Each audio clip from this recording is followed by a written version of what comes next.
We'd have to take the electrons and put it on that carbon, right? And we'd end up with this guy. What's the issue with that structure?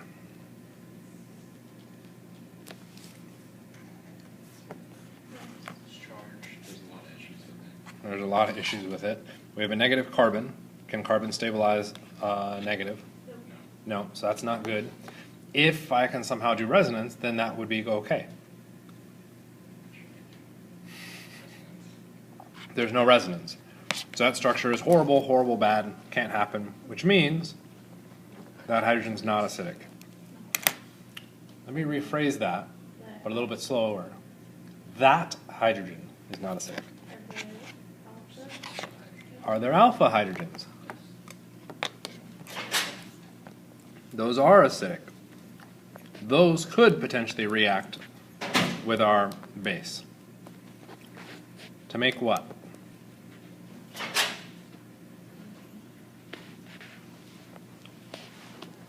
What would they make? What am I? Say that again? Negative carbon. Negative carbon. What is that species? And just for the record, negative carbon is now taken off the table. You can't call it a negative carbon again because we established it's a negative carbon. Call it enolate? We could call it an enolate. Fair enough. What else could you call it? I lied. Go back. Enolate, we have that negative carbon, which we had in the previous question, right? And we said that was horrible, can't do that. Why is this one okay? It's stabilized through resonance. That resonance is our enolate formation. So it's good to call this an enolate. That actually said that that was a valid maneuver. So, good move. Call it something else. A what? It's a nucleophile, yeah. What could that nucleophile then react with? A carbonyl. What carbonyl? The carbon of a carbonyl. Where do you see a carbon of a carbonyl? There's one here, right? And there's one in other molecules just like it, which would mean how many possible products could we get? Ooh, 2. Okay. That's a bit of a problem. So we could get 2 products. I would argue if you said 2 products, you're still wrong.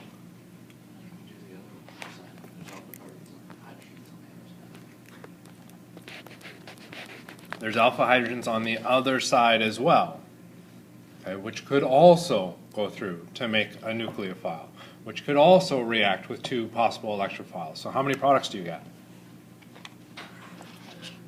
4. Yay! How do we fix that problem? Get rid of alpha hydrogen somewhere. Okay, make sure that only one of your structures has an alpha hydrogen. Good call. I like it. What else?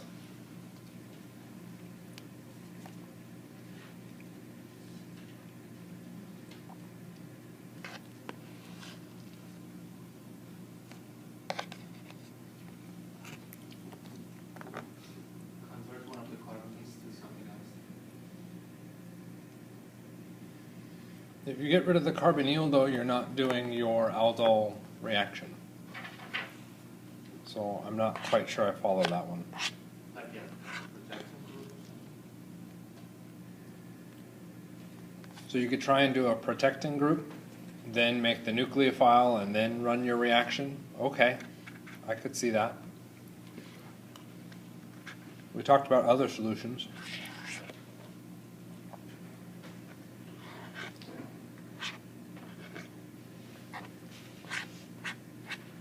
We had two nucleophiles. Why?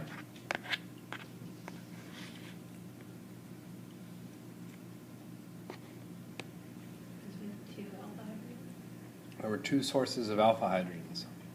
Okay. Is there a way we could change the reaction to ensure, sorry, this goes back to the electrophile, so train of thought disappeared. Is there a way we could make sure that we only had 1 electrophile? Sure. Protonate. If we protonate, which carbonyl is it going to protonate? is that acid-base reaction, said another way, fancy way, is that acid-base reaction selective?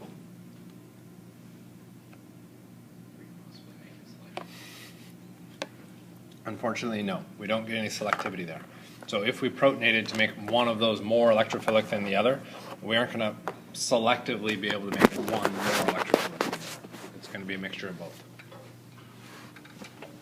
Can we choose aldehyde to an ester?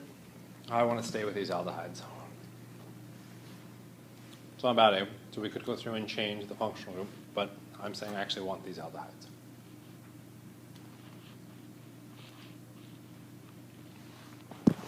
A hint to this is by getting one electrophile, I'm also only getting one nucleophile.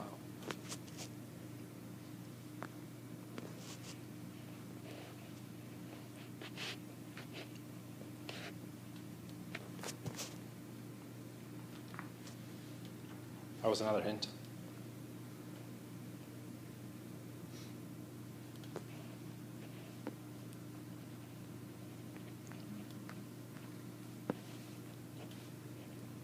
There's another hint.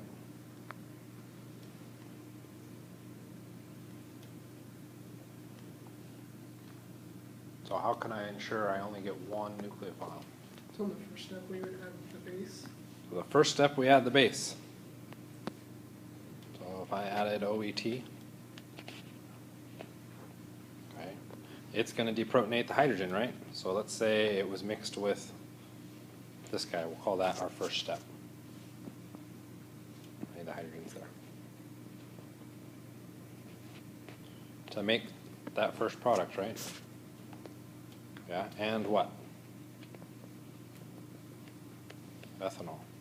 So the conjugate acid, I compare the conjugate acid to the starting acid, the pKa's are about the same. What does that mean? It's an equilibrium, which means the electrophile is still present. How can I ensure that I don't have that electrophile in one? Excess space. Super strong. Excess base isn't going to do it. I have to up the strength of the base to make sure that the acid-base reaction is completely irreversible. So instead of using something like ethoxide, I would use LDA, that's a D. Or maybe sodium hydride. By using those really strong bases, those will do a complete conversion across to the product that is now irreversible. I only have the nucleophile. Now, if I drop that nucleophile in with the other species in a secondary step, I can focus on now one product. Right? So we talked about that back when we looked at the aldol. Why is that now coming back to kind of haunt us? Well, we just talked about the Claisen. Okay. If we go to a Claisen reaction, we could do a crossed Claisen. What's going to be the problem with this crossed Claisen reaction? I'm going to get a bunch of products. Why would I get a bunch of products? Okay. Both of my structures have alpha hydrogens, which means both of these could potentially react. Both of them will generate nucleophiles. Both of them have electrophiles, and we get a giant cluster F of products. Okay, so that's a bad Claisen reaction to run. We don't want to be doing that. So we want to be thinking about the synthesis that we're trying to do and trying to ensure that we only get one product. Okay? Could we go through and switch this to, say, sodium hydride?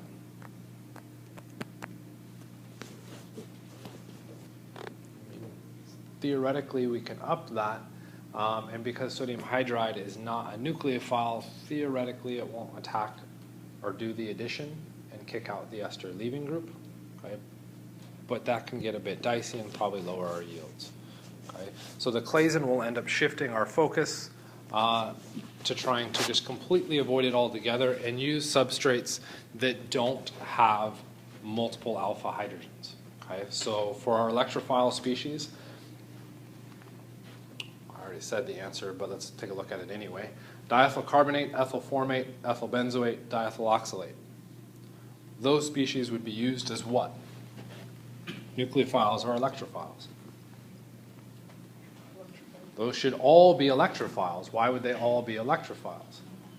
There's no alpha hydrogen. So those would all work great as the electrophilic species, and then I could use a different ester to act as the nucleophile to do the attack on those. And because there's no alpha hydrogens within those, that sets this up to actually run a little bit smoother. Okay? Make sense? Okay. Could I have gone through, let's see, because we take a look at this one, this is officially Claisen right away, because we have an ester reacting with an ester. Well, that's what Claisen is. Officially, Claisen was the self-Claisen, the same ester in both cases. Okay? But I could use an ester or a different ester to get the crossed Claisen. What's the difference with this structure?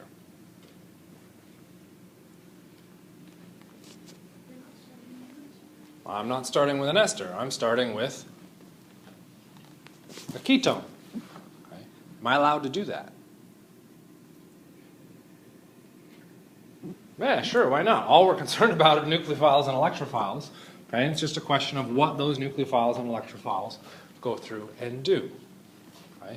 If we go through and look at the product, okay, we got a 57% yield. It's probably low because, again, we've got lots of equilibrium, lots of nucleophiles, lots of electrophiles potentially come in. It is going to mess with our yield a little bit, so we aren't going to get super great yields. Okay. What did the ester act as? What did the ketone act as?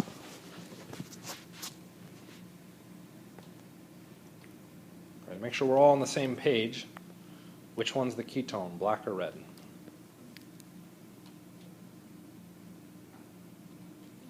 Black, thank you. I was about to write black. Ketone. Which one's the ester?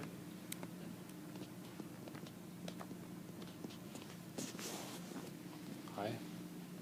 Which one acted as the nucleophile? Which one acted as the electrophile?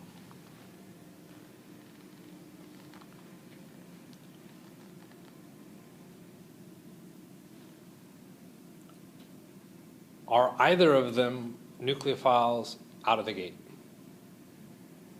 Why not? What about those structures make you go, you're not a nucleophile? It's not charged. What charge does it need to be? Negative. Okay, what needs to happen for it to become a nucleophile?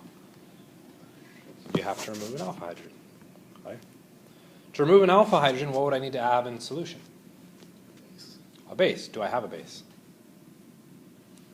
Yes. I do have a base. Sweet.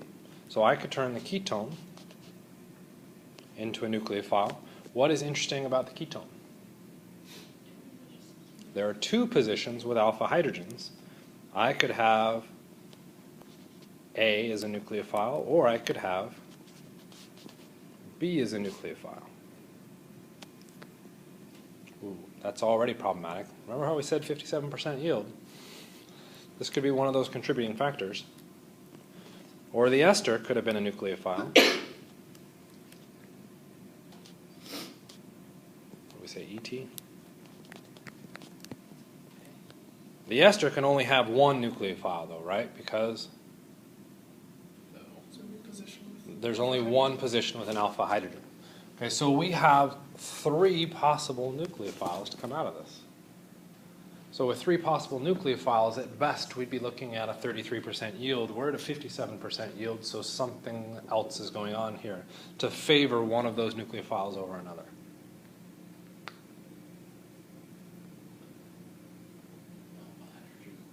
So an A for the ketone, is that easier to take off because there's less bonds around it? Easier to take off than what? Than B or the esters. Okay, let's ignore the ester for the moment. Easier than B. Okay. So you're saying that there's a steric argument that those hydrogens are more accessible than in B. Okay, so you would say A. So my question is then going to be,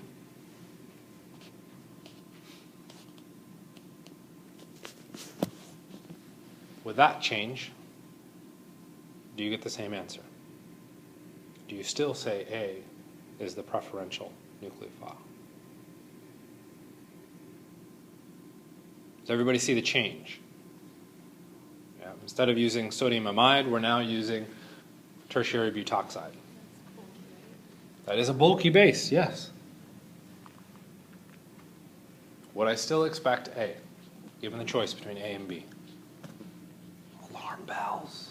Ring, ring, ring, ring, ring. We're seeing some people now going, oh, he's phrasing this like why it's wrong. Okay. But now what you're probably hesitating on is, I don't want to say no because I know what he's going to ask next. Why? Yeah, okay, why? Okay.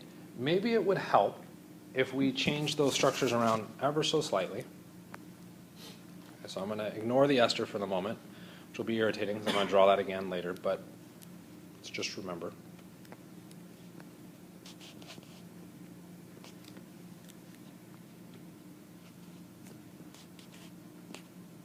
The relationship between the structures in black and blue are resonance. Which one's better, blue or black? Blue because oxygen's better with a negative charge. Okay. Which one's the more relevant one to use for chemistry? Black because it's the first best worst one? Best worst. Best worst, I think that's it. It's the best worst resonance structure. Okay, so let's look at the blue ones. What's the difference between those? Position of the pi bond. Position of the pi bond. Why would you look at the pi bond?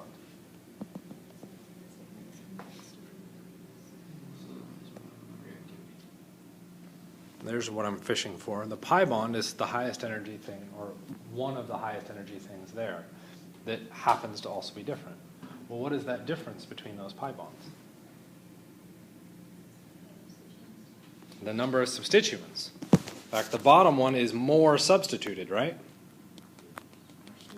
Which would make it more stable. More what stable? Thermodynamically stable. Which would mean the top one isn't thermodynamic, it would be kinetic. Oh, you mean kinetic and thermodynamics comes back to haunt me again? Yes, yes it does. Here it is. Ta-da! Right. The bottom one is your thermodynamic enolate. The top one is your kinetic. Right. Why, when I'm at sodium amide, do I favor A?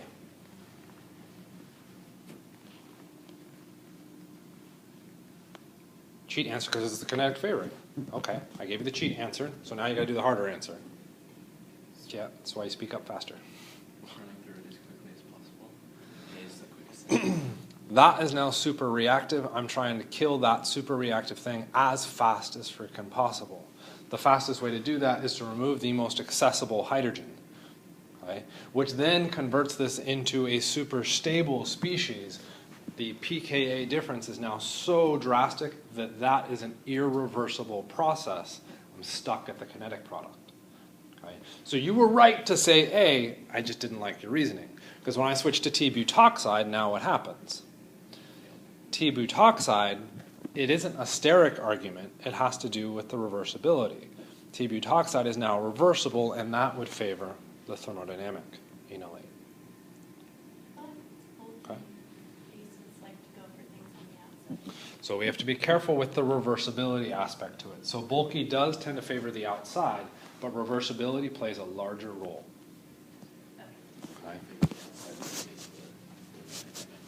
Yeah, and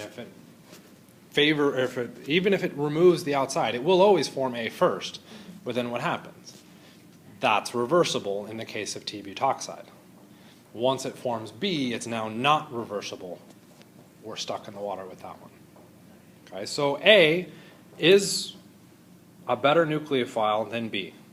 Good job, I agree with you.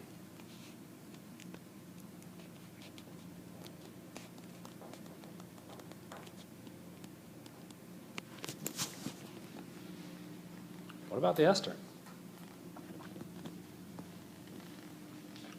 There's now only one hydrogen, right?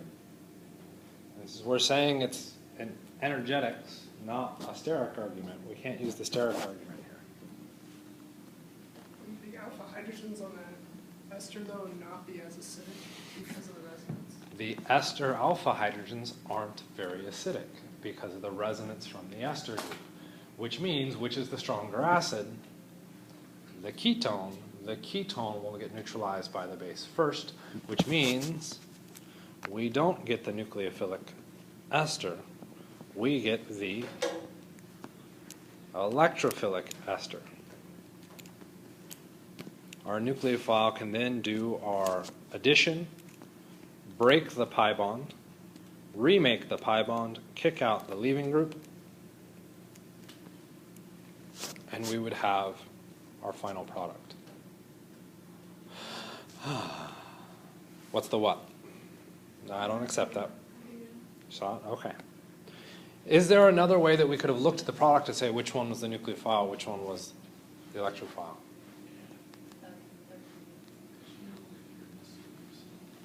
We know we have to have the leaving group leave, right, which is going to suggest that has to be the electrophile. The OET isn't in the product, so it had to have left, which means it left behind a positive structure. The ester had to be the electrophile. Okay. What is kind of neat about this new product? It's actually one of the reasons why the Claisen works. Is symmetrical? It doesn't have to be symmetrical. This one happens to be.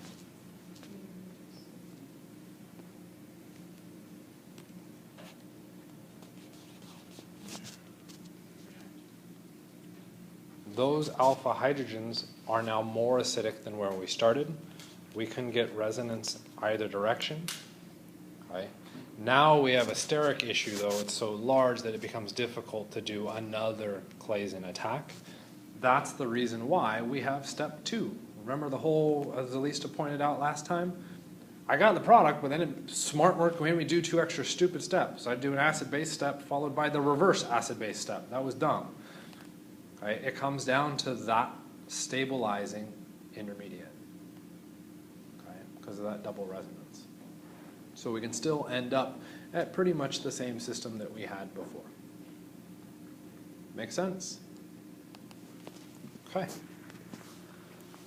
And I think I made that word up just in case anybody was curious. Across aldolazen. Right? Aldol. At least I'd like to think I made that up. I don't think it's in the book.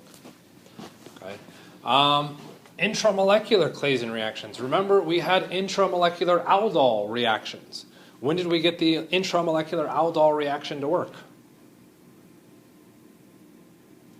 When was this step valid?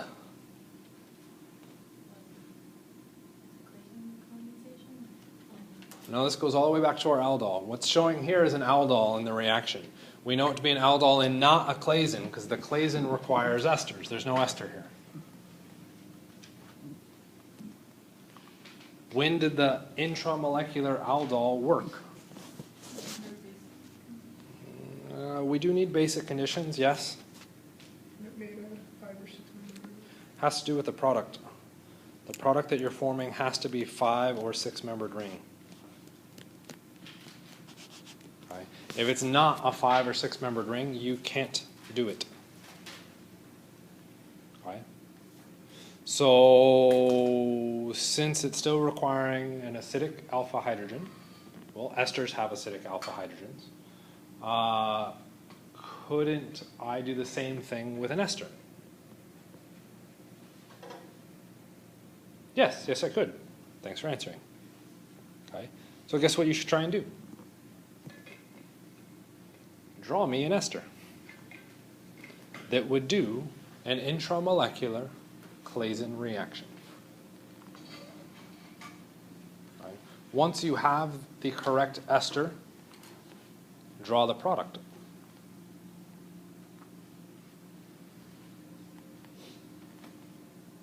Right. Those of you fishing for ideas on this, our aldol reaction, our intramolecular aldol, required a nucleophile and an electrophile. The nucleophile had to have an alpha hydrogen. The electrophile was just a carbonyl. So if we're going to run an intramolecular Claisen, what are we going to need?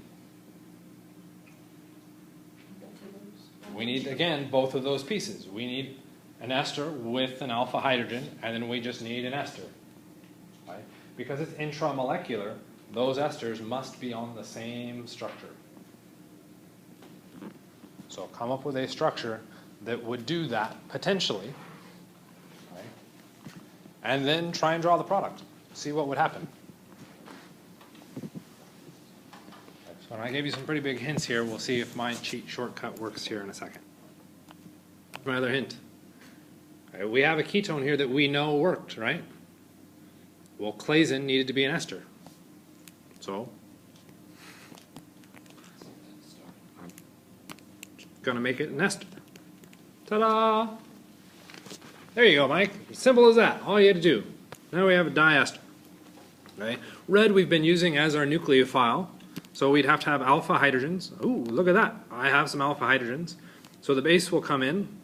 And I'm going to erase the base because it's getting in the way. Give me my nucleophile. My nucleophile will then attack my electrophilic site. I'll break the pi bond, reform the pi bond because I'm horribly lazy with mechanisms. We should at least show a second color. Kick out the leaving group, and I would have my final product. All I would need to do is draw it. And so if you were fishing for ideas, go ahead and draw that product and let me know how right I am. Okay. Since no one attempted to draw it, I'll go ahead and draw my osnips and prove how cool I am. Right? Someone's got to prove it, right? It's not inherently obvious. At least thanks for the snicker. It was somewhat appreciated. 2, 3, 4. Well, there's my 1, 2. There's my 3. There's my 4. 1 is connected to 4. 4 then has... Oh, Jiminy Christmas. Yeah, so back to that awesomeness thing. Let's try that again. 1. So there's carbon number 1. There's carbon number 2, 3, 4, attach. Position 4, should have my carbonyl. And then I would have kicked out my OET. Ta-da! Someone say barf? What's wrong with that? It's a 4-membered ring. Am I allowed to do that? No, Mike sucks. So how do we fix it? I had a 4-membered ring, right? So what do I need to do to fix it? Add some more carbons. Okay, so that would get me 1, 2, let's see. That do it? So that's now my nucleophilic site. If I counted this out, I'd have my 1, 2, 3, 4, 5, 6. Sweet. That would get me my 6-membered ring. I'm going to call that position 1. Position 1, I had the ester. I'm going to count counterclockwise because I'm a rebel. I'm not supposed to laugh at that. Ta-da! There we go. We've now got one that satisfies what I was asking for. Make sense? Okay. Did it have to be a diester? Yes and no. Could I get an intramolecular reaction without it being a diester? Yes. The question I asked was, make it fully Claisen. To be fully Claisen, it needed to be a diester. So what if it hadn't been a diester?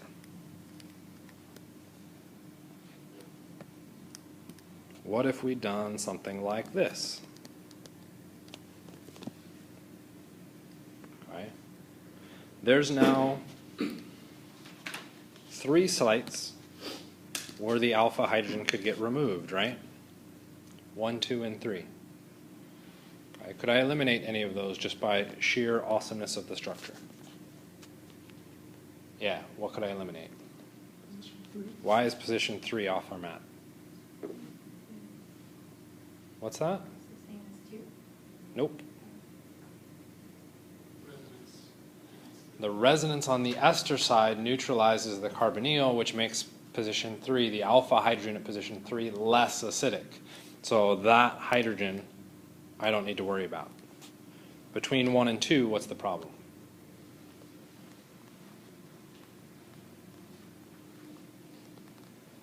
Kinetic versus thermodynamic. The choice of the base is going to change where I would deprotonate. Right? If it went at position 2, that's 1, 2, 3, 4, that wouldn't be a successful Claisen. So I want it to eliminate or remove the hydrogen at position 1. How can I force it to eliminate position 1? Could use a super strong base like sodium hydride. Okay. There's another way I could force it to remove the hydrogen at position 1. Just kind of sneaky and underhanded.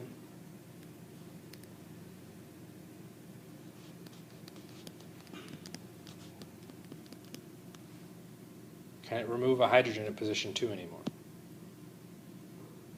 No, why not? There isn't a hydrogen there. Okay? So if you're given the freedom, do whatever the hell you want. Okay? You can go through and be like, there's going to be chemistry here, but I'm going to shut that chemistry down by putting other stuff there. That's fine. You can do that. Okay? And then we could go through and do our condensation on this. Okay? We aren't going to be doing a Claisen officially because we have the ketone and the ester. Okay? This is another named system. I think I've got this right, that the intramolecular Claisen is the Dieckmann. But I'm not positive it's called the Dieckmann. The Dieckmann may be the Aldol one. Okay. But we can take a diester and we can go through and cyclize. Okay. Remember, to go through and do that, we have to make sure that we have 2 alpha hydrogens. So if I changed this structure, okay, let's change it to now being a methyl here.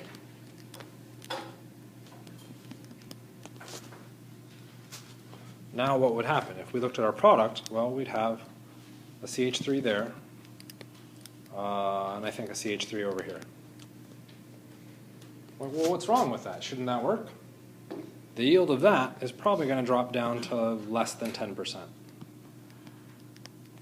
Why that sudden drastic drop?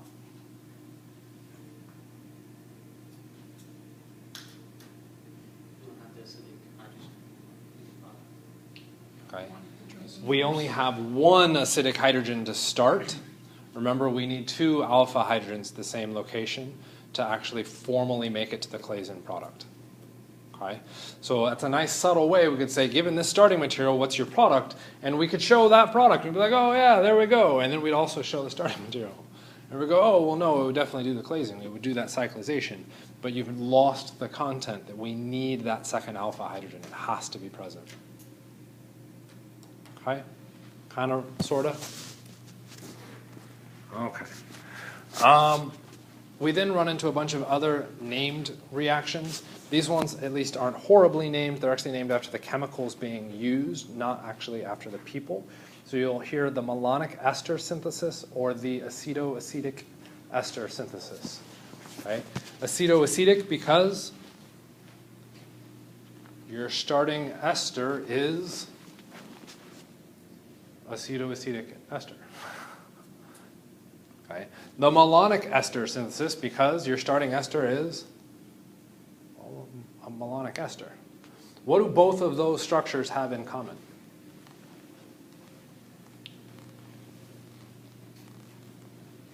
They both have alpha positions, yeah? And where it's at. Okay, what do you mean where it's at? Between the 2. The alpha position is located between the 2 carbonyls. What does that mean? You can tell me about that alpha hydrogen. Very acidic. It's very acidic. This is pretty cool because now I don't have to use a super strong base. I can get away with using a weaker base and I can still get the same chemistry coming out of this. That's now going to generate a really good nucleophile. I can use that nucleophile for pretty much any kind of synthesis I might imagine. Okay? Where this becomes really popular is we would use it to do chain lengthening. We could add carbons to a structure. So I start with, and at least the textbook was nice in this, they're showing the root chemistry of our malonic ester or the aceto acetate. Aceto is that thing, either of those syntheses. Okay. We remove that hydrogen, we now have a nucleophile, and we can actually do standard substitution chemistry. Okay. Kind of neat. Wow, that's kind of new chemistry. You already did it.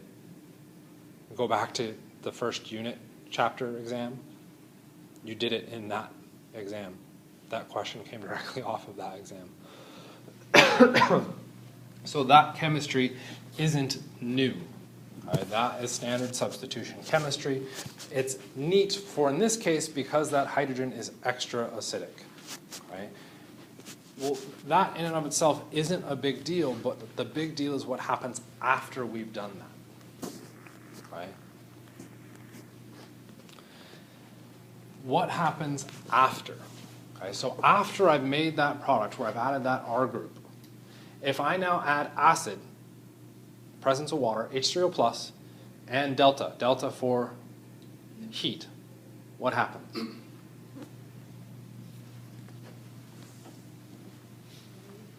What's that? This entire half of the structure, gone. Right? I can get rid of that entire piece. You might say, well, why is that useful? Okay. Depending on which one you used, either the acetoacetic or the malonic ester, you can add, in the case of the malonic ester, 2 carbons. Okay, to your structure. You can chain grow your starting structure by 2 carbons. Not by some random number, by exactly 2 carbons. That gives you extreme control over the length of carbons you want in your structure. If you went the acetoacetic ester route, you get 3 carbons. Okay? So we can chain grow or increase the size of our structure very, very controlled without having to get nitpicky into different other reagents. And remember, the chemistry behind this is relatively straightforward. We need a standard base that everybody has access to, and then we just need the malonic ester or the acetoacetic ester. Conveniently, both of those happen to be root structures in natural synthesis products. Okay? They're things that are made by biological systems. So we can get access to those materials really quickly and easily. Okay? Not only do we now have cheap reagents, we have easy chemistry to grow our carbon structure. That's kind of cool. Okay? So that's the super importance of it. Of course, then what would the next question be? Are you just like, oh, there's another question? That was just perfect. I love that. That's awesome. Done.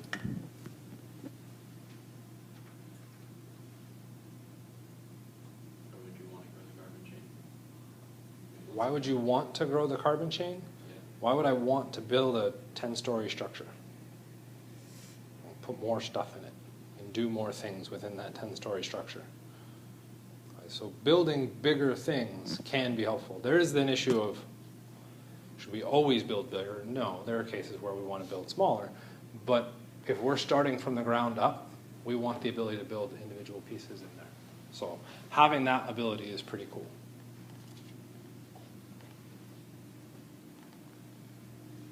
Okay, so maybe the question isn't coming to you because you like, it's obvious. I can totally see what's happening there. I have a really hard time with this one. So I'm kind of surprised that you guys think it's so easy. What the hell just happened up there? How in the world did it do that?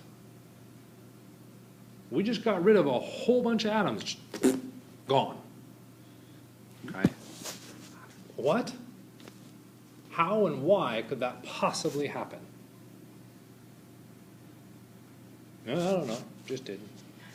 The enzyme did it. Knock it off.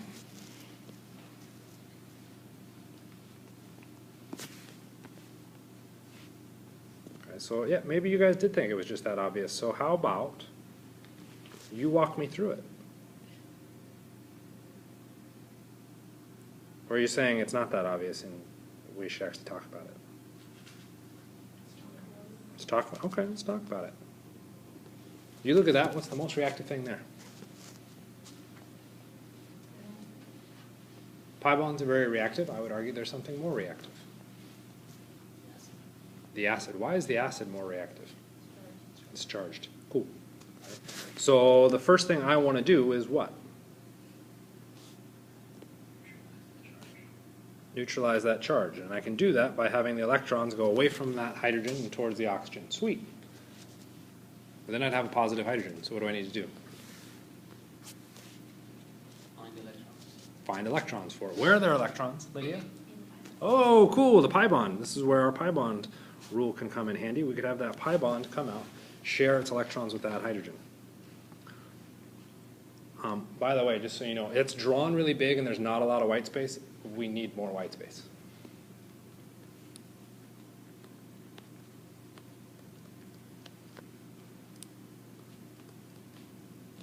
Whoops, we don't have a pi bond anymore.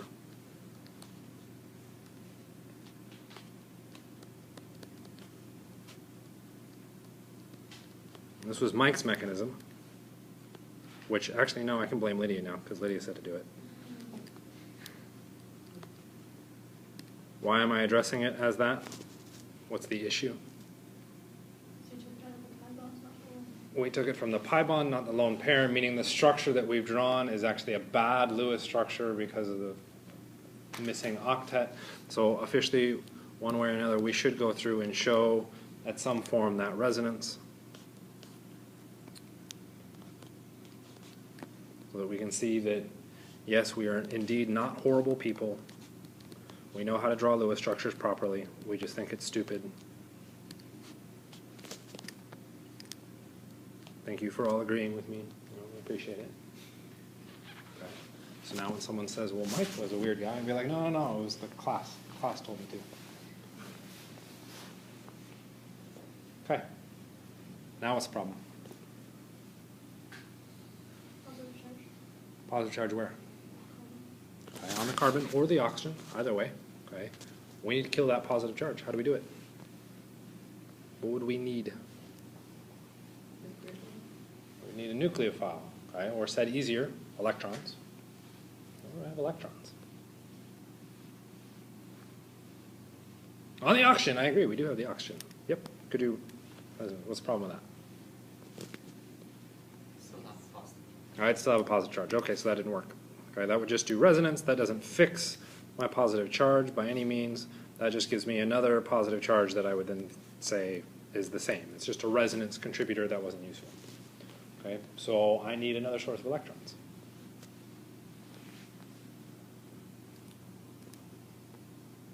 Could water attack? I don't know, what does water need to have to be able to attack? What does water need to be able to attack? Electrons. Does it have electrons? Okay, I don't know. Let's see what happens.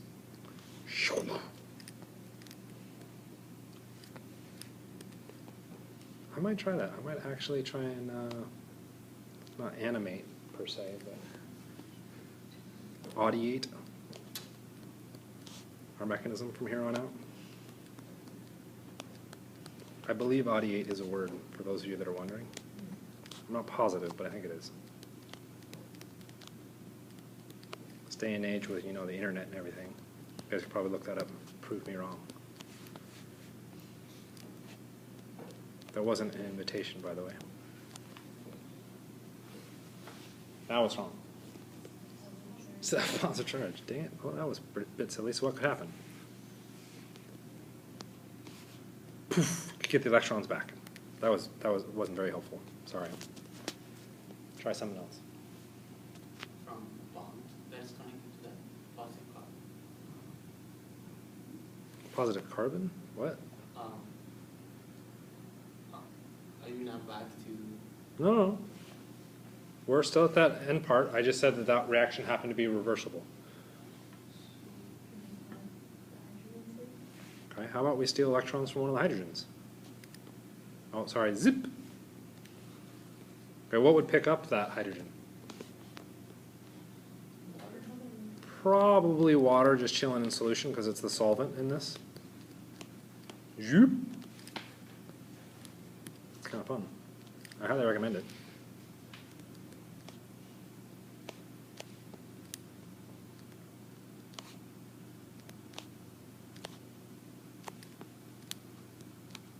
Now what's going on?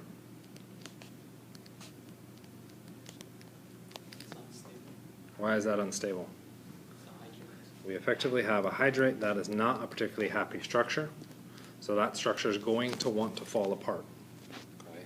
In our basic system, or our general system, not necessarily basic, we need to have that fall apart in some fashion. One way to do that is to have the electrons come back down and kick out a leaving group, which would be kicking out hydroxide. Is that a good leaving group? No, but the reason why I address that is that does kind of take us backwards. Okay, so we are also reversible. What do we want to have happen? The OET needs to leave. But is that a good leaving group? No. Okay, so it can't leave yet. Make it leave. Make it rain. Make it rain leaving groups. Remember we had our water?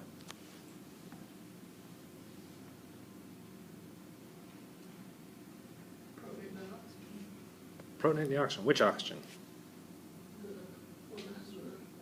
The one that has the ethyl on it, because I want it to leave, right? That's my whole point. Okay, so now what happens? You okay there? Yeah.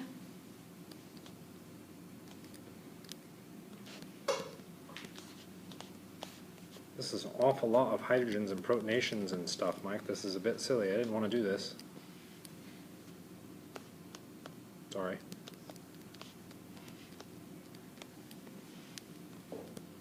You guys mouthing off about my animations.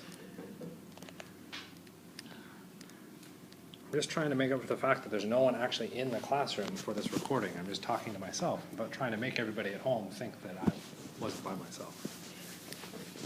It's extra funny because there's still people here. Now what?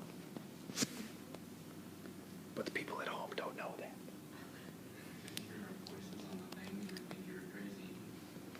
I'm just really good at making other voices and talking to myself. What happens? Leaving group leaves. Zip. It's not quite as effective if I forget to do it in that.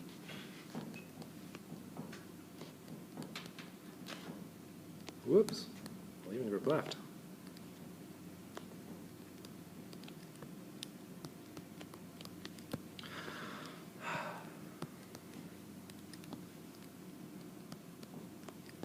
And we'd have what? Done a pretty good job color coding, by the way, for the record. I think I have. Right? What's the problem? Charge where? What do you need to do? Neutralize it. It's a good thing I stopped drawing that R group. Sorry, I gotta fix that. I knew something was bothering me. And it wasn't the voices in my head. Sorry. I promise I'm not going insane.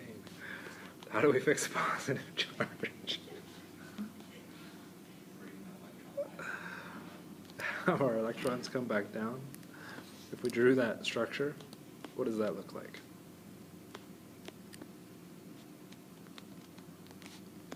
Everybody okay with that?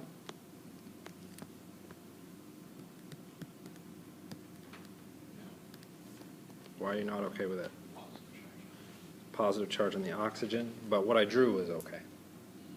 Yes. What is the relationship between those two structures? Those are resonance structures of each other. I don't like that positive charge on the oxygen. What can happen? How do I get rid of the hydrogen? Water can come in, remove those electrons. That was a double zip for those of you missing that.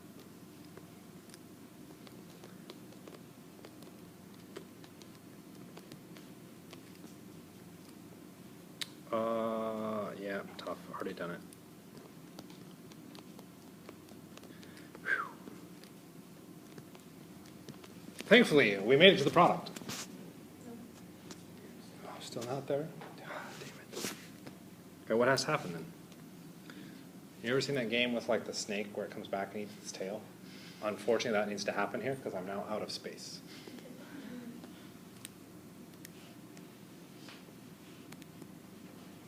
Whoops, but I have to use the eraser. Okay, so now what needs to happen?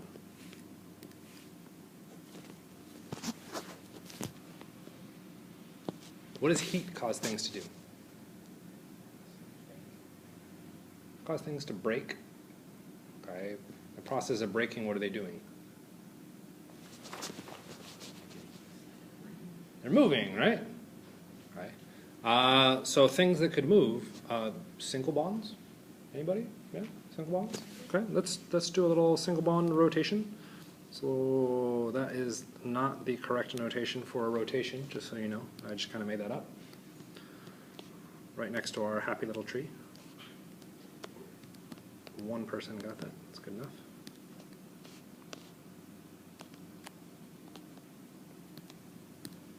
Right? Well, I was stupid looking. I didn't do anything. What function group is that?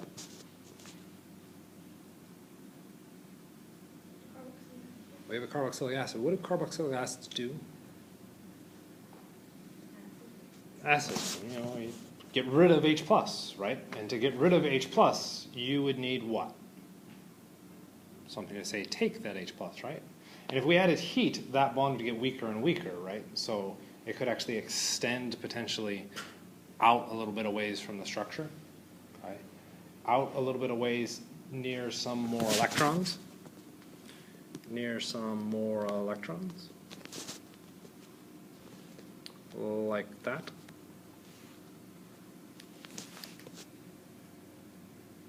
Whoa, what'd you just do? Took the electrons from the oxygen, the carbonyl that was still in the structure, and we had those share electrons with that hydrogen. Okay?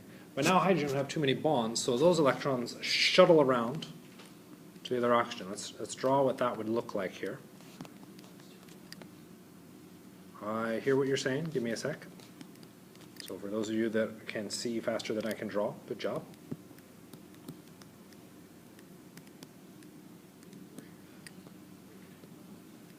What's the problem that you're seeing with this, Wyatt? That would be a pentavalent carbon. That's not allowed to happen. So what I would have to do is go back and say, well, those electrons would then have to move over here. Right? Right. And, you know, that's actually a bit excessive. Let's just be nice. Let's just go bond to atom. Okay? Just work with it. Let's see what happens. So those electrons would now be on that atom. Yeah? Okay. I would have the carbon chin out there like that. Okay. I'm even attempting to show that kind of bend in it. Everybody see that? Okay. What is the structure in red? What is special about CO2? It's a gas, meaning it could do what? Leave the system, which means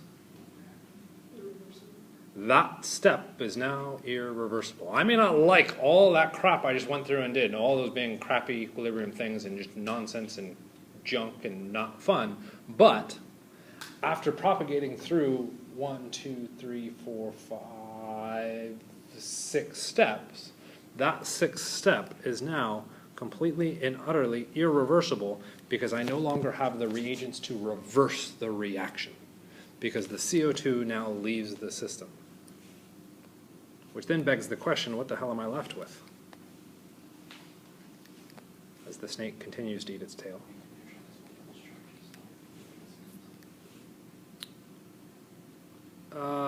Answer the question first. Actually, no, I lied. You're right. Zip dee doo. And then we would have this guy, right?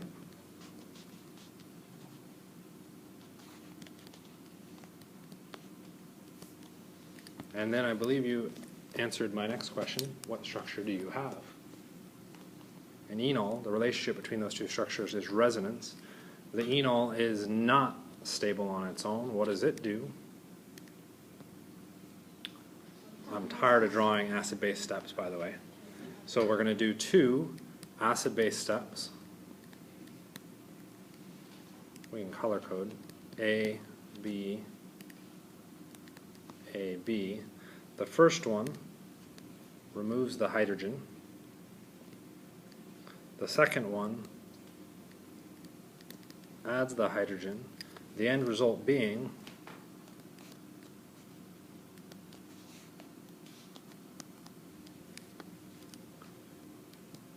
have mercy.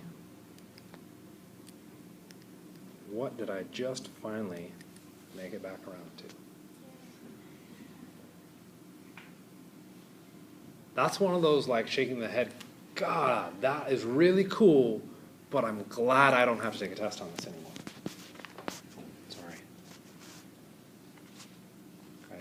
And you might say, well, that is a bit crazy, and that is kind of neat, but why would I ever need to use that? You heard of the subject called biochemistry and cellular respiration? What did you just exhale? CO2. What was spit out of this reaction? CO2. Guess how cellular respiration is working? It's a derivative of the same reaction. So how come on that structure on the left, That structure, okay, on the left, that's better. below like the big one, just below it? This guy. Yeah. Okay, green So one. when those electrons from the hydrogen come down, how come it doesn't break the pi bond between the carbon and the oxygen? But instead the electrons go to the carbon. So it can break that pi bond, but then you would end up with effectively a hydrate again.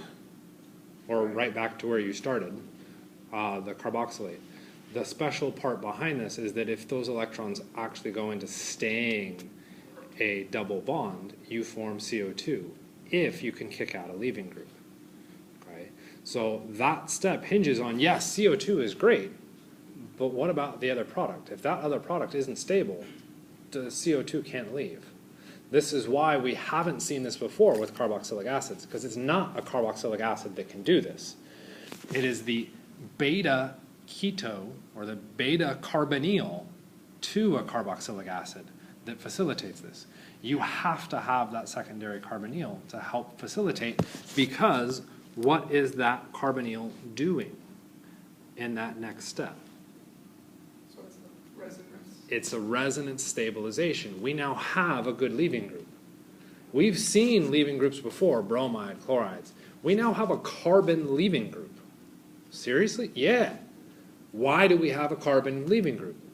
Because enolates.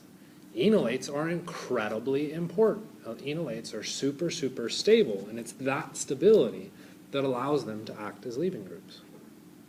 Right? So yeah, you're right. Those electrons could just oscillate back and forth between those oxygens, and it doesn't do anything. Okay? So what helps to force that along? We need that bond to stretch and break. Well, how can you get that bond to stretch and break?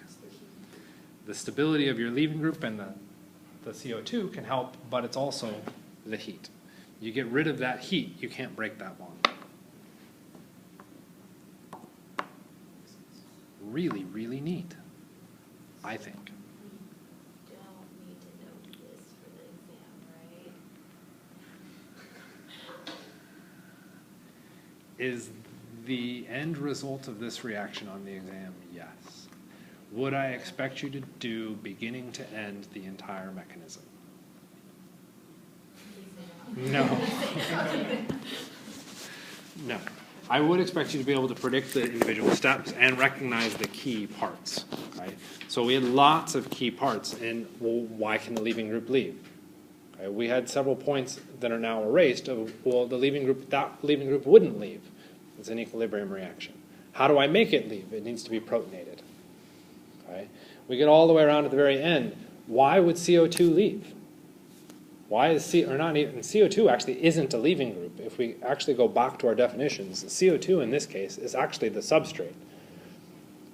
Because the substrate is where the leaving group was attached, which is really weird. Our substrate is leaving the system, but it's not a leaving group. The enolate is the leaving group. Why is that reaction allowed? Well, because the leaving group is stable. What was the leaving group? The enolate. So it's recognizing each of those pieces and kind of tying together all the electron transfers. Okay? Does the leaving group always take electrons? The leaving group, by definition, takes the electrons with it. Yeah. So if we use the definition of a leaving group, CO2 is not a leaving group. CO2 is the substrate, right? Which is insanely counterintuitive. Right? In case you thought that was ugly, the textbook did it a little bit nicer. Okay? Sort of. Notice that in their 2 reaction arrows, I had, what, 5, 6 steps to convert the ester over to the acid. Okay. They didn't actually show the mechanism because they had the mechanism earlier on. Okay. We just went through the gory details of that mechanism so that you could see it. It's that sigma bond rotation and that kind of intramolecular acid-base reaction and then elimination, okay, that is a key step for allowing this to occur. We've seen that kind of sequence of arrows before, believe it or not. We have what is effectively a 6-membered ring in that transition state. Like, really? Where have we seen that before? Well, have we talked about the cyclic intermediates before and like electrophilic addition reactions? Yeah. Okay. So if you go back and look at those metal center reactions, they're doing something very, very similar. Okay. So the acetic ester synthesis, shown up here, you're just going through and doing effectively the same thing as all those individual components. I got bumped up. Okay. The malonic ester does effectively the same thing, except it's the other half of your structure. Kind of makes sense? Okay, so you're just recognizing those pieces. You're just cleaving half of it off. Okay. Protecting carboxylic acids and amines. So if we ended up having a carboxylic acid or something like that and we didn't want it present because carboxylic acids are, say, acidic, and we wanted to make sure they weren't in the way, there's a variety of things that we could go through and do to protect them or to hide that acid functionality. Not the least of which would be to convert it to an ester. Okay. The rest of them are slightly more complex or convoluted steps behind it. Not a big deal to stress about. Just realize that there are ways that you can protect carboxylic acids so that if for some reason you're in a synthesis lab and someone was like, can you protect a carboxylic acid? You can be like, why, yes, you can. And when they ask you how, you can be like, call my instructor. Right? Or here's my textbook, it's in here. That's really what I want out of that. Okay, makes sense? Which is somewhat unfortunate, but protecting groups aren't as big a deal unless you're a synthetic chemist. Which, last time I checked, no one was planning to be a synthetic chemist. Why it's going like maybe. Okay. Not after all this. Remember, think back to the enjoyment in the class. And you all could have easily been lying to me, but I've heard lots of people say that organic chemistry was the best chemistry I've had. It's actually very entertaining, it's very fun, it's enjoyable, I just don't want to get tested on it. If you're a synthetic chemist, guess what? There aren't any tests. You just have to go through and make whatever you were trying to make. And if it didn't work, you come up with adjustments on how to go through and fix that. So the synthetic chemistry is actually the fun part of organic chemistry. It's actually going through and building these structures and coming up with the pathways to make them without getting tested on them. Sort of. Okay? After that, we've got the optional material. Because we've got a couple minutes, I'll just kind of real quickly scan through it. The structure that you're seeing on the left, for those of you in lab, you should be able to tell me what that structure is on the left. Everybody in lab's like, what the hell? I didn't know I was going to have to answer that question.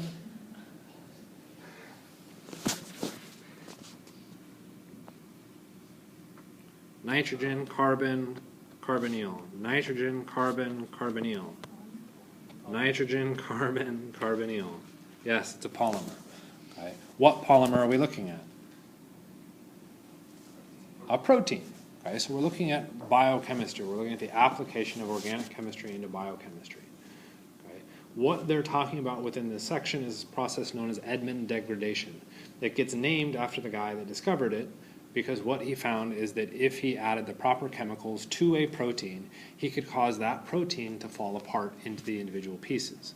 Once we had the pieces, we could then evaluate or identify what the pieces were and back determine the identity of the protein. Okay, so it is very valuable in that sense. Okay, and it's taking advantage of the nucleophilic addition and elimination chemistry, which is why it's in this section. Okay, if we take it a step further, pen, thank you. Within our red box, we have a carbonyl and a nitrogen linked to each other. What functional group do we have there? It's an amide, right? That is an acid derivative. That's why it's in this section and why they talk about it. So we could go through yada, yada, yada. It does some cool stuff with some reagents. It is, I know I'm kind of underselling it, but it is kind of neat. Some more kind of neat, fun stuff. And what it does is it partially destroys the protein. We can then evaluate the smaller pieces of the protein to be able to come up with the identity of the protein or the sequence of amino acids within it. Okay. For those of you looking forward to a biochemistry class, yes, depending on the level of biochem you're in, you're responsible for being able to do that. Okay. And what you're responsible for is not the mechanism behind it, but where does it cut? If these are the pieces that come out of it, how does that then go back to building the original protein? Right? So they remove pretty much all the interesting chemistry stuff out of it. If we looked at the reverse synthesizing peptides, okay, because remember, scientists are egomaniacal twits. Okay, we looked at what proteins or what biochemistry did, okay, and we said, I can do it better, so I'm going to make a protein. The issue is that proteins are complex structures, so how do we go through and reverse engineer the synthesis of a protein? Okay. DCC, or dicyclohexyl carbodiamide, happens to be a reagent that could be used to help create the individual protein linkages synthetically. Okay. So that means I'm sitting in a test tube and I want to make muscle protein. How would I do it? Okay. Number one, poorly, very poorly. Okay, but DCC is one of those reagents. So you could go through and again look at the detail, the mechanism. It's kind of neat. You're following the same basic steps that we've been doing. Okay. More DCC, more synthesis of protein or peptides, fun stuff. Merrifield, more synthesis. Trying to decide.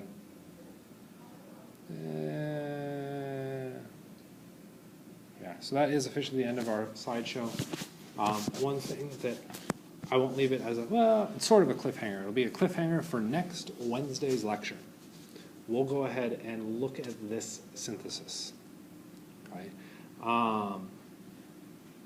So you're conditional on this, so you need to start with the ester on the left to end with the structure on the right. Your carbon sources can have no more than 2 carbons. So when you go through to build this, when you add more carbons to the structure, you can't have more than 2 carbons. Okay, you can start with the one on the left as your core, but no more than 2 carbons for everything else. Do a full synthesis. I have it ballparked at 11 steps. Okay, ballparked. And I did it a long time ago, so I honestly am not sure.